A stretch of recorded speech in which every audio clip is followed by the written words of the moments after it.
आज हम जानेंगे कि महाभारत काल के 5 सबसे बुद्धिमान व्यक्ति कौन थे। नंबर 5 पर हैं भीष्म पितामह जी। महाभारत के इस महायुद्ध में जब बुद्धि और ज्ञान के महासागर की बात आती है तो भीष्म पितामह जी का नाम इतिहास के पन्नों पर सोने के अक्षरों में चमचमाता है। भीष्म पितामह जी सिर्फ तीरों की बौछार करने वाले योद्धा नहीं थे, बल्कि भी राजनीति, धर्म और नीति शास्त्र के इतने बड़े ज्ञानी थे कि उनके सामने बड़े बड़े विद्वानों का दिमाग भी चकरा जाता था। पूरी दुनिया उनकी बुद्धिमत्ता का लोहा मानती थी। उनके पास हस्तिनापुर के साम्राज्य को चलाने का दशकों का अनुभव था और उनकी बुद्धि का स्तर ऐसा था कि वे आने वाले कल की परिस्थितियों को आज ही भांप लेते थे। अब आप सोचेंगे कि अगर वे इतने बुद्धिमान थे तो उन्होंने कौरवों का साथ क्यों दिया और इससे धर्म की रक्षा कैसे हुई। यही तो उनकी बुद्धि का सबसे बड़ा टर्निंग पॉइंट है। भीष्म पितामह जी अपनी प्रतिज्ञा के चक्रव्यूह में बंधे हुए थे, जिसके कारण उन्हें कौरवों की तरफ से लड़ना पड़ा, लेकिन उन्होंने अपनी इस लाचारी को अपने ज्ञान के आड़े नहीं आने दिया। जब युद्ध खत्म हुआ और भीष्म पितामह जी तीरों की सैया पर अपनी आखिरी सांस गिर रहे थे, तब वे जानते थे कि युद्ध में सब कुछ तबाह हो चुका है और अब नए सिरे से धर्म की स्थापना करनी होगी। उन्हें पता था कि युधिष्ठिर जी के कंधे पर बहुत बड़ा बोझ है और बिना सही ज्ञान के एक न्यायप्रिय साम्राज्य नहीं खड़ा किया जा सकता। इसी समय भीष्म पितामह जी ने अपनी जिंदगी के आखिरी पलों में अपनी बुद्धि का सबसे बड़ा चमत्कार दिखाया। उन्होंने युधिष्ठिर जी को राजधर्म, आपात धर्म और मोक्ष धर्म का ऐसा अद्भुत ज्ञान दिया जो आज भी दुनिया की सर्वश्रेष्ठ राजनीतिक गाइड माना जाता है। उन्होंने युधिष्ठिर जी को समझाया कि एक राजा को प्रजा के साथ कैसे व्यवहार करना चाहिए, कब कूटनीति का सहारा लेना चाहिए और कब सीधे रास्ते पर चलना चाहिए। उनके लिए अंतिम ज्ञान ने पांडवों के नए साम्राज्य की नींव को मजबूत किया और धरती पर फिर से सच्चे धर्म की स्थापना की। नंबर 4, धर्मराज युधिष्ठिर। इस सूची में नंबर 4 पर आते हैं पांडवों के सबसे बड़े न्याय और धैर्य की जीती जागती मिसाल, धर्मराज युधिष्ठिर जी।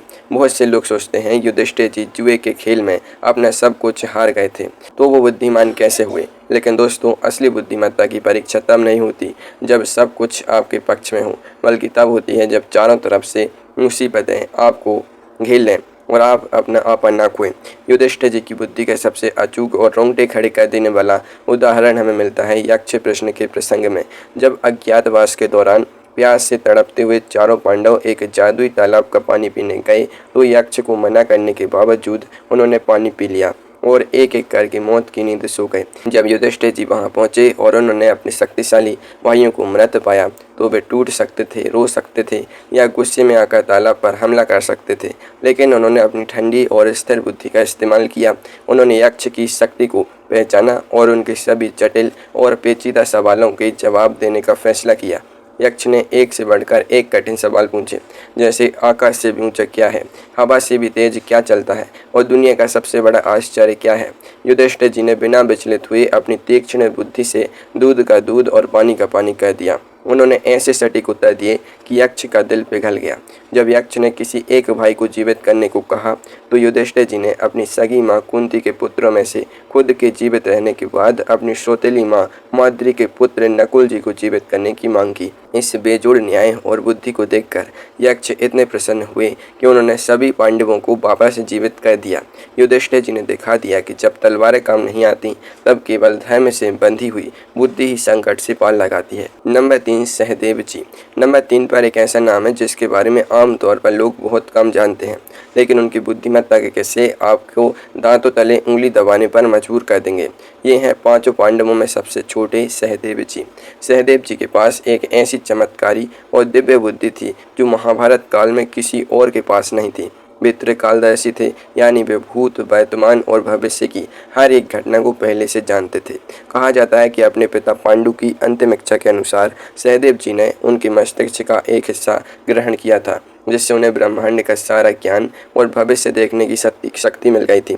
उन्हें युद्ध की पहली चिंगारी सुलगने से पहले ही यह अच्छी तरह पता था कि महाभारत का यह विनाशकारी युद्ध कब शुरू होगा, कौन कौन मारा जाएगा और जीत किसी की होगी। अब आप सोच रहे होंगे कि अगर वे सब जानते थे तो उन्होंने युद्ध को रोका क्यों नहीं। यहीं पर सहदेव जी की बुद्धि का असली इम्तिहान होता है। भगवान श्री कृष्ण जी जानते थे कि अगर सहदेव जी ने भविष्य की बातें सबको बता दी तो नियति का चक्र बदल जाएगा और अधर्मियों का नाश नहीं हो पाएगा। इसलिए श्री कृष्ण जी ने सहदेव जी को बांध दिया कि वे कभी भी अपने आप से किसी को भविष्य नहीं बताएंगे, बशर्ते उनसे कोई सीधा सवाल ना पूछे। सहदेव जी ने इस भारी रहस्य को अपने सीने में दबा कर रखा। गागर में सागर भरने जैसी अपनी खामोशी से उन्होंने अपनी बुद्धि का परिचय दिया। पूरे युद्ध के दौरान वे पांडवों के सबसे बड़े ज्योतिष और रणनीतिक सलाहकार बने रहे। उन्होंने पांडवों को युद्ध की शुरुआत करने का ऐसा अचूक और शुभ मुहूर्त निकाल कर दिया जिसने पांडवों की जीत का रास्ता साफ कर दिया। अपनी जीभ पर लगाम रखना और सही समय पर सही सलाह देना ही सहदेव जी की बुद्धि की सबसे बड़ी विशेषता थी, जिसने चुपचाप रहकर भी धर्म की रक्षा में अपना सर्वस्व योगदान दिया। नंबर 2, महात्मा विदोजी। अब बात करते हैं नंबर 2 की, जिनके बिना महाभारत की हर एक राजनीतिक चाल अधूरी थी। ये हैं हस्तिनापुर के महामंत्री महात्मा विदोजी। विदोजी को स्वयं यमराज का अवतार माना जाता है और उनकी बुद्धि का लोहा तो साक्षात कौरव और पांडव दोनों ही मानते थे। हस्तिनापुर के राजमहल में जहां चारों तरफ लालच, ईर्ष्या और षड्यंत्र का जाल बुना जा रहा था, वहां विदोजी अकेले ऐसे व्यक्ति थे जो हमेशा अपनी बुद्धि की मशाल लेकर खड़े रहते थे। उनकी बुद्धिमत्ता और जीवन के सूत्रों को आज भी पूरी दुनिया विदो नीति के नाम से पढ़ती है और अपने जीवन में उतारती है।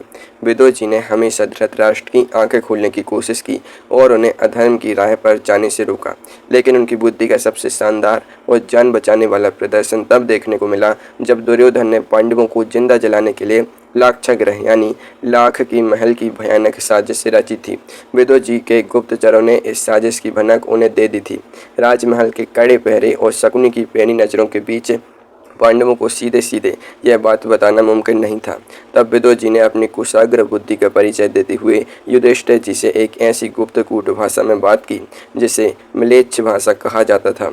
उन्होंने इशारों में युधिष्ठिर जी को समझा दिया कि जो जंगल की आग से बचना चाहता है उसे चूहे की तरह जमीन के अंदर रास्ता बनाना चाहिए।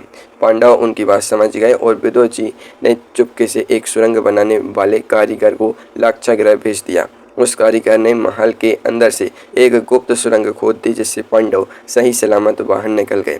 अगर विदोजी उस समय अपनी चतुराई का इस्तेमाल नहीं करते तो धर्म की नींव रखने वाले पांडव उसी लाक्षागृह में भस्म हो जाते।